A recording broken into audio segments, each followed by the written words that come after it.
কলকাতা দখলের হুমকি বাস্তবে কতটা শক্তিশালী বাংলাদেশের সেনাবাহিনী, ভারতের সঙ্গে ফারাক কত? তরুণ ঘোষের তথ্য, বাংলাদেশ নাকি কলকাতা দখলের জন্য হুমকি দিয়েছে, এমনটি তুলে ধরতেছেন ভারতের তরুণ ঘোষ। তো বন্ধুরা, ভিডিও ফুটেজ দেখে হয়তো বুঝতেই পারছেন আজকের ভিডিওটা কতটা গুরুত্বপূর্ণ একটি ভিডিও। দয়া করে আজকের ভিডিওটিকেও স্কিপ করবেন না। তো বন্ধুরা, চলুন ভিডিওতে আজকে আর বেশি কথা বাড়িয়ে আপনাদের মূল্যবান সময়টি আমি নষ্ট করতে চাই না। সরাসরি আজকে আমি চলে যাব ভারতের তরুণ ঘোষের কাছে, আর তার কাছ থেকে আজকে আমরা শুনবো সত্যি সত্যি কি বাংলাদেশ কলকাতাকে হুমকি দিয়েছে কলকাতা দখল করার জন্য। বাংলাদেশিদের এই দাবি কি আদৌ কোনো সারবত্তা আছে, নাকি পুরোটাই আবেগের বশে করা মন্তব্য?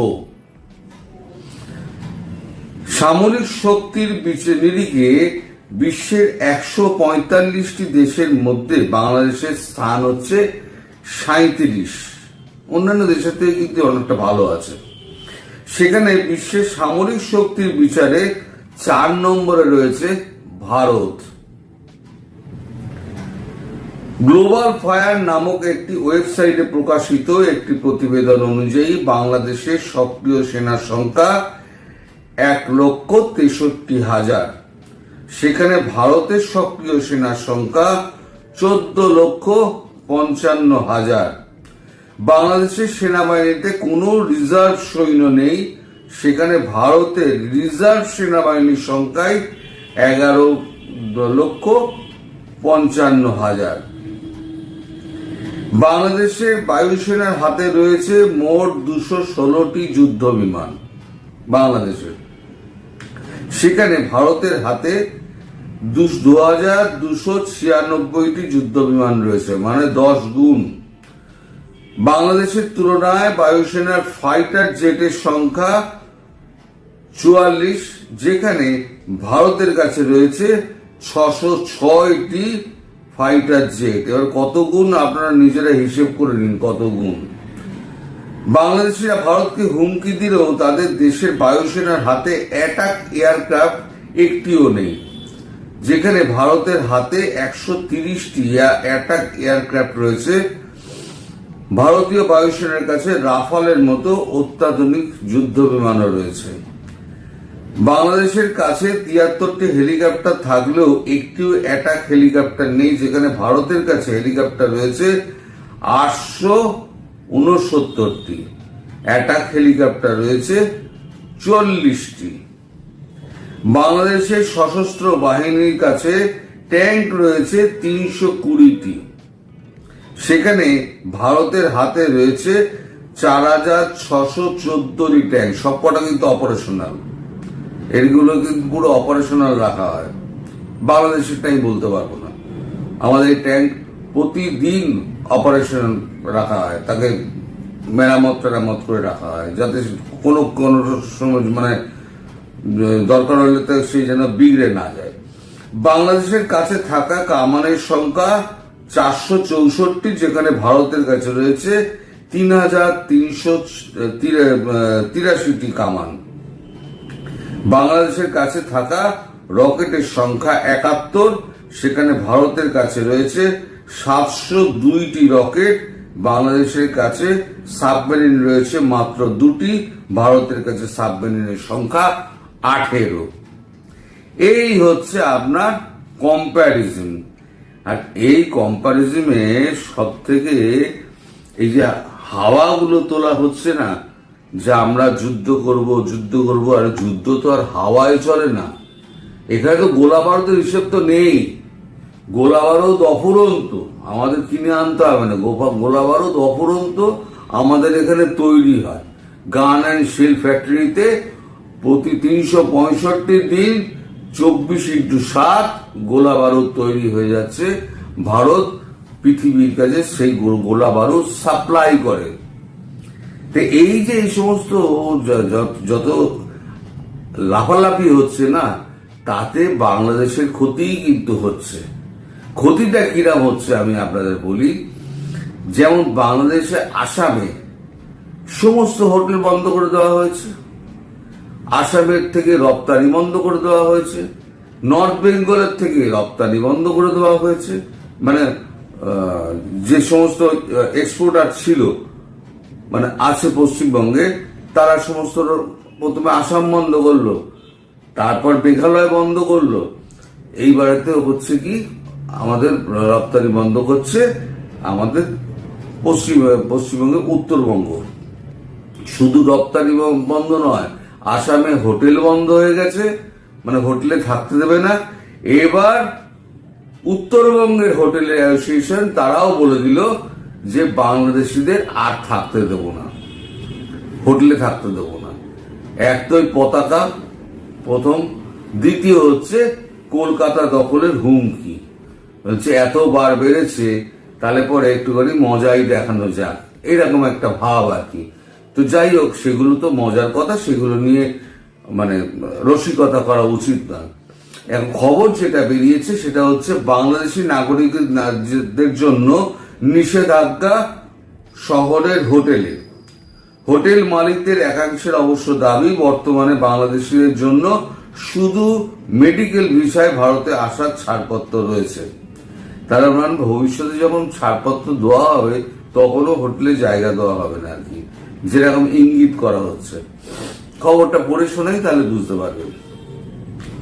আজ সোমবার থেকে শিলিগুড়িতে বাংলাদেশি নাগরিকদের রাখবেন না শিলিগুড়ি হোটেল মালিকের একটি বড় অংশ। তাদের সংগঠন গ্রেটার শিলিগুড়ি হোটেল অ্যাসোসিয়েশন রবিবার সন্ধ্যে বৈঠকে এই সিদ্ধান্ত হয়েছে বলে খবর। সংগঠন সূত্রে জানা গিয়েছে, বৈঠকে এই বিষয়ে নিয়ে ভোটাভুটি হয়। অধিকাংশ সদস্য তাদের হোটেলগুলিতে বাংলাদেশি না রাখার পক্ষে মত দিয়েছেন বলে দাবি। এই ফলের প্রেক্ষিতে তারা এই সিদ্ধান্ত নিয়েছে বলে জানিয়েছে। তবে যেসব বাংলাদেশি নাগরিক বিভিন্ন হোটেলে এখনো রয়েছেন তাদেরকে আজকের মধ্যে হোটেল ছাড়তে বলা হয়েছে বলে দাবি করা হয়েছে। এইটা অন্যায়। এখন যারা হোটেলে উঠেছে তারা এখন তাহলে কোথায় যাবে? এইটা অন্যায়।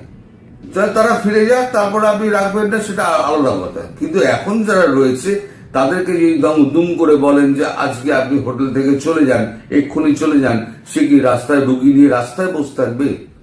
এটা ঠিক না, এটাকে আমি সমর্থন করি না একেবারে।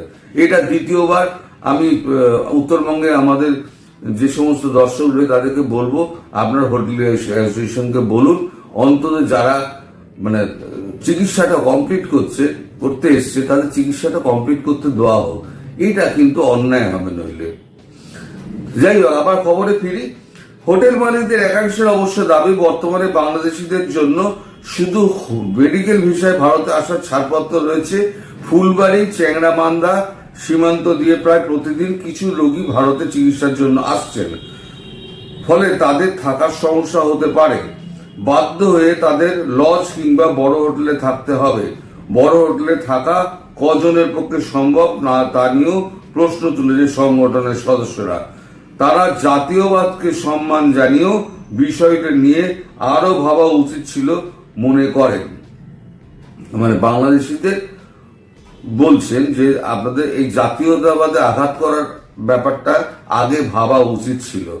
কদিন আগে উত্তরবঙ্গের মালদাহের হোটেলে মালিকদের একাংশ বাংলাদেশিদের না রাখার সিদ্ধান্ত নিয়েছিলেন। শহরের সংগঠনটির সঙ্গে ছোট বড় 200টির মতো হোটেল রয়েছে। বর্তমানে সে মোট 3-4 জন বাংলাদেশি সেখানে রয়েছেন বলে দাবি। তাদেরকে রাতেই জানিয়ে দেওয়া হবে বলে সিদ্ধান্ত। তবে পরিস্থিতির উপর নির্ভর করে সংগঠন বাকি সিদ্ধান্ত নেবে বলে জানিয়েছে। প্রশাসনকে তাদের সিদ্ধান্তের কথা জানিয়ে দেওয়া হবে বলে দাবি করা হয়েছে। সংগঠনের যুগ্ম সম্পাদক উজ্জ্বল ঘোষ বলেন, বাংলাদেশের হিন্দুদের নিরাপত্তা এবং জাতীয় পতাকার অবমাননা অনেকে মানতে পারছেন না। হোটেলে তার প্রভাব পড়েছে, তবে আমরা পরিস্থিতির উপরে নজর রাখছি। এই যদি আপনাদের কর্মকাণ্ড হয় তাহলে পরে বলুন আপনাদের কে সাপোর্ট করবে? এই যে আমরা তো আর মানে কাউকে বলিনি যে আপনারা এটা করুন। যে যার আবেগে, আমি বলেছিলাম না, আমাদের এখানে ছড়িয়ে ছিটিয়ে যেটা ছিল না, আপনারা এই একটা পতাকা পুড়িয়ে আমাদের সবাইকে ইউনাইটেড করে দিয়েছেন। আমি অনেকদিন আগে বলেছিলাম। আমি যা বলি কিন্তু পরবর্তীকালে প্রত্যেকটা খেটে যায়। আমি বলেছিলাম এবার দেখুন সব কিন্তু এক ছাতার তলায়, জাতীয়তাবাদের প্রশ্নে কিন্তু সব এক ছাতার তলায় চলে এসেছে। এই যে পতাকার যে অপমান, আমরা যে পতাকাকে আমরা মাথায় তুলে রাখি, সেই পতাকাকে আপনারা গ্রাফিতি করে মাটিতে আপনারা পাড়িয়ে দিয়েছেন। সেটা করেছেন একটা অত্যন্ত অন্যায় কাজ। পৃথিবীর কোনো দেশ এটাকে সাপোর্ট করবে না, আপনারা যেটা করেছেন। তো যাই হোক, আপনার যে সমস্ত আপনার ধর্মীয় সংগঠনগুলো আছে, তাদের যে নিজস্ব পতাকা আছে, সেই পতাকা আপনার কেউ মাটিতে ফেলে করতে পারবে, পা দিতে পারবে? তাদের সংগঠনের কাছে সেটা হচ্ছে আবেগের বিষয়। তেমনি ভারতবাসীর কাছে ভারতের সব পতাকা হচ্ছে তার আবেগের বিষয়। সেই আবেগকে ঘা দিয়েছেন। বাকি কিন্তু কোনো কিছু অত পাত্তা ভারত দেয় না, ভারতবাসীও দেয় না। এই শুধু আমি কম্পারিজনটা করে দিলাম। এই যারা লাফাচ্ছেন না, এই কতগুলো আমার মতো বয়সী যত বুড়ো আছে, সেই বুড়োগুলো যত লাফাচ্ছেন, এদের লাফানি না দুদিন বাদে সমস্ত হাওয়া হয়ে যাবে। এসব ওই টিভিতে ভাষণ দেওয়ার সময় না আবেগে অনেক কিছু বেরিয়ে যায়, পরে বলতে হয় ভাই আবেগে বেরিয়ে গেছে, এটা এডিট করে দাও। কিন্তু এদের সে সমস্ত ব্যাপার নেই। এরা মেজর, সে হাঁটতে পারছে না, সে নিজেই বলছে আমি যুদ্ধে যাব। তো যাই হোক, ভালো কথা, আপনাদের জন্য ভারতবর্ষ অপেক্ষা করে বসে আছে। আপনারা আসুন, আপনারা আসুন, এলে পরে আমরা আপনাদের মোকাবিলা করব। দেখা যাক গাজওয়ায়ে হিন্দ মানে বাস্তবে হয় কিনা।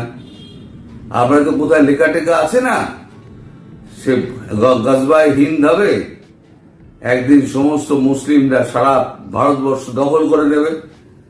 পাকিস্তান গাজওয়ায়ে হিন্দ করতে গিয়ে এই ৭৪-৭৫ বছরে শেষ হয়ে গেল। এবার আপনাদের ওই কিরা মাথায় ঢুকেছে, এবার আপনারা এবার গাজওয়ায়ে হিন্দ করতে গিয়ে আপনারা এবার মরবেন। যাই হোক, পরিস্থিতির ওপর সবাই নজর রাখুন। সবাই ভালো থাকুন, সুস্থ থাকুন এবং সাবধানে থাকুন। ধন্যবাদ প্রিয় দর্শকবিন্দু, আমাদের ফুল ভিডিওটি দেখার জন্য আপনাকে জানাই অসংখ্য ধন্যবাদ। তো বন্ধুরা, আপনারা শুনলেন তরুণ ঘোষের বক্তব্য। তিনি বক্তব্য দিয়েছেন বাংলাদেশ নাকি কলকাতাকে হুঁশিয়ারি, সতর্কবার্তা এবং হুমকি দিয়েছে কলকাতা দখল করার জন্য। এমন একটি নিউজ বর্তমান সোশ্যাল মিডিয়াতে ভাইরাল। এই বিষয়টা নিয়ে আপনাদের কি মন্তব্য অবশ্যই কমেন্ট বক্সে কমেন্ট করতে ভুলবেন না। আর হ্যাঁ, এমন নিত্য নতুন আপডেট খবর সবার আগে পেতে এখনই আমাদের এই পিচ্চি সাকিব ইউটিউব চ্যানেলটি সাবস্ক্রাইব করুন। ধন্যবাদ।